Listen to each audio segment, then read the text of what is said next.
Olá, o meu nome é Susan e eu vim apresentar para vocês o início do nosso trabalho. O título é Fatores de risco e possíveis complicações associadas à síndrome hipertensiva na gravidez, uma revisão integrativa. Nosso trabalho é composto por Ana Laura Naves Rocha Costa, Giovana Lissa de Andrade Dutra, João Pedro Duarte de Andrade, Juliana Cíntia Valverde Santos, Lucas Pereira Barreto e Silva, Susan Gonçalves Oliveira Mendes Siqueira. Nossa orientadora foi a professora Leia Rezende Moura. A gravidez é um fenômeno natural da vida da mulher e normalmente tem sua resolução bem-sucedida. No entanto, situações específicas podem levar a desfechos desfavoráveis. Dentre essas situações, a gente pode destacar os distúrbios hipertensivos da gestação. Eles são causa de cerca de 50 mil mortes maternas anuais. Além disso, eles podem gerar partos prematuros, baixo peso ao nascer, restrição de crescimento intrauterino e sofrimento fetal. Podemos classificar em 5 tipos os distúrbios hipertensivos da gestação. O primeiro é a hipertensão do tipo crônica, é aquela hipertensão que existe antes da gravidez.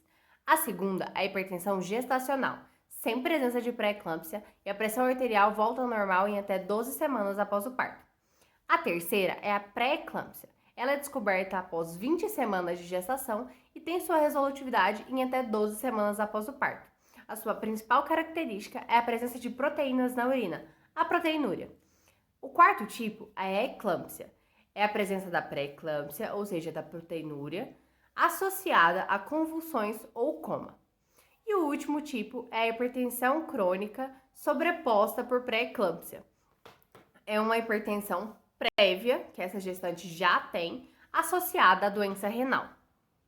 Considerando as possíveis complicações que as síndromes hipertensivas gestacionais podem acarretar para o binômio mãe-feto, associado à alta incidência de mortalidade materna, nossa revisão integrativa tem por objetivo facilitar a compreensão desse tema, apresentando os tipos de hipertensão que podem ser encontrados na gravidez, seus padrões de prevalência, os perfis acometidos, os fatores de risco associados e as complicações que essas síndromes podem causar, tanto para a gestante quanto para o recém-nascido.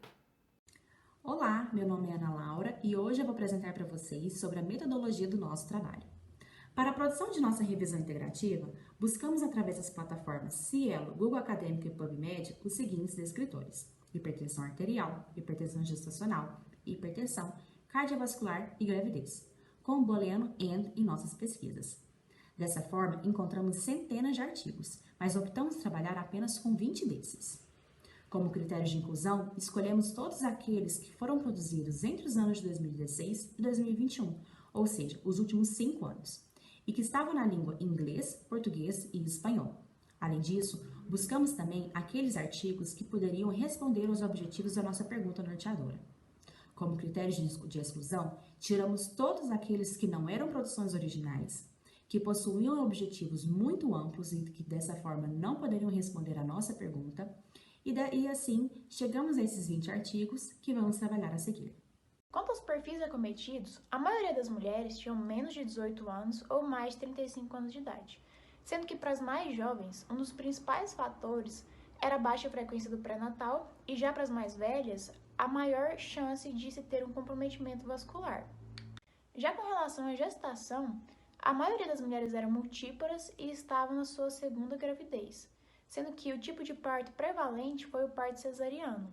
Sobre a raça, apesar de divergências entre os artigos, prevaleceram mulheres pardas e negras, sendo que sobre questões sociodemográficas, a maioria tinha ensino médio completo e trabalho remunerado. Sobre o estado civil, a maioria delas era casada ou possuía uma união estável, apesar de um único artigo trazer uma maior prevalência sobre as solteiras. Apesar de tantas características em comum entre essas mulheres acometidas, o fator de prevalência da síndrome hipertensiva gestacional está relacionado com a baixa frequência do pré-natal. Sendo assim, demonstra a importância deste acompanhamento para prevenir alterações cardiovasculares na gestante.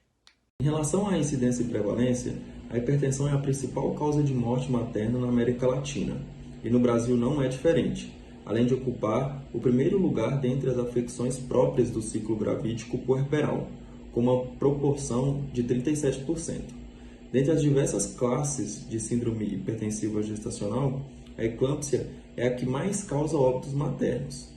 Em relação às regiões brasileiras, a eclâmpsia ocupa o primeiro lugar de causa de morte materna na região norte e segundo lugar nas regiões sudeste, centro-oeste e nordeste.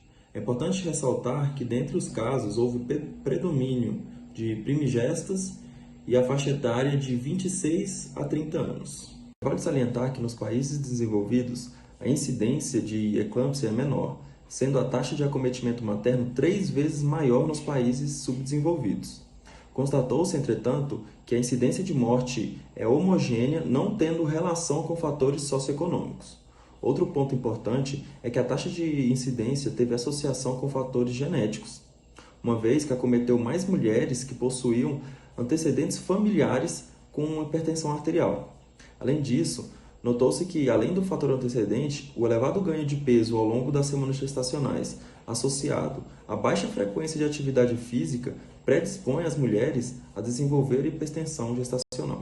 Dando continuidade à síndrome hipertensiva gestacional, nós vamos ter os fatores de risco e complicações, que vão envolver tanto a mãe quanto a criança. Bom, os principais fatores de risco vão ser a obesidade, hipertensão, diabetes, nefropatias, dietas hipersódicas e hipossódicas, histórico pessoal, familiar de pré-eclâmpsia ou eclâmpsia, hipertiroidismo, cefaleia, gestação tardia, tabagismo, baixa escolaridade, atividade profissional fora do domicílio, sangue AB, primigesta, gestações múltiplas, hidropsia fetal e neoplasia trofobástica. Esses são alguns dos principais fatores de risco. E também a gente vai ter o IMC, que a alteração do IMC, ou seja, o IMC que não está correspondente ao esperado para aquela fase da gravidez, que vai estar associado exatamente à obesidade, também é um fator de risco, a nulliparidade e também o nascimento de gêmeos. Outro fator de risco mais abrangente vai ser os fatores socioeconômicos, em que uma gestante que tem um fator socioeconômico deficitário, ela não vai ter condição, muitas das vezes, de executar uma alimentação ideal de acordo com a gestação, não vai ter condição de executar um acompanhamento adequado para ver como está sendo feita a gestação, para fazer, se necessário, fazer uma suplementação, fazer um tratamento para adequar essa gravidez, Então, é mais do que claro que déficit socioeconômico é um fator de risco para a gestante. E também a gente vai ter o climatério, em que as mulheres que estão nesse período, que basicamente é o final da idade produtiva, caso a mulher venha engravidar no climatério, é um fator de risco para ela desenvolver a síndrome hipertensiva gestacional e causar maiores problemas, tanto para a gestante quanto para a criança. Bom, foi feito um estudo em gestantes que estavam internadas, e nesse estudo se analisou os exames laboratoriais delas. O que se concluiu? Gestantes que tinham plaquetopenia e proteinúria alteradas tinham maiores chances de desenvolver a síndrome hipertensiva gestacional. E também em relação à leptina, gestantes que tinham quadro de pré-eclâmpsia, a leptina delas foram 3 vezes maiores do que gestantes normaltensas. Agora, quando a gente pensa em complicações da síndrome hipertensiva gestacional, vai afetar tanto a mãe quanto a criança. A gente vai ter morte materna, morte fetal, abortamento, prematuridade, descolamento da placenta, restrição do crescimento fetal e baixo peso ao nascer. Essas são as principais complicações da síndrome hipertensiva gestacional, Bom, e muitas das vezes essas complicações vão afetar a saúde psicológica da mãe, em que ela vai ficar numa situação ansiosa, preocupada, que vai requerer um acompanhamento dessa mãe, um tratamento dela. O médico vai ter que orientá-la, tentar acalmá-la, então é fundamental essa observação do estado psicológico da mãe, E é de suma importância a gente destacar a importância da execução da quantidade necessária de pré-natal, não só em quantidade, mas também em qualidade, porque esses dois aspectos junto, quantidade e qualidade, vão permitir o acompanhamento da gestante a fim de evitar que esses fatores de risco causem complicações por conta dessa síndrome hipertensiva gestacional que não foi tratado da melhor forma, Então, o pré-natal é algo preventivo para evitar ao máximo que essa gestante não tenha complicações por conta de quaisquer síndromes hipertensivas gestacionais. A conclusão do nosso trabalho é de que as doenças hipertensivas, elas são as principais causas de morte no período gestacional e elas vão trazer complicações tanto para a mãe quanto para o feto, como, por exemplo, a prematuridade, o baixo peso ao nascer e também as complicações psicológicas. Os principais fatores de risco que estão relacionados são a doença vascular, a obesidade e também o AVC. Mas temos outros, como o hipertiroidismo, cefaleia, diabetes e os antecedentes familiares de hipertensão. Outro ponto é que, embora os profissionais da saúde eles reconheçam os padrões associados a essas síndromes hipertensivas gestacionais, no Brasil ainda é um problema muito recorrente e que precisa de melhoria nos serviços de saúde. Então, as intervenções elas estão voltadas principalmente para diminuir essas assimetrias econômicas e também para ofertar uma atenção em saúde qualificada. Um outro ponto muito importante é investir em educação continuada para a equipe de saúde e também incentivar estudos nesta área. Aqui estão as nossas referências. Daremos alguns segundos para que vocês possam acessá-las. Para isso, basta apontar a câmera do seu celular para o nosso QR Code. Bom, agradecemos a todos que viram a nossa apresentação até aqui. O nosso muito obrigada.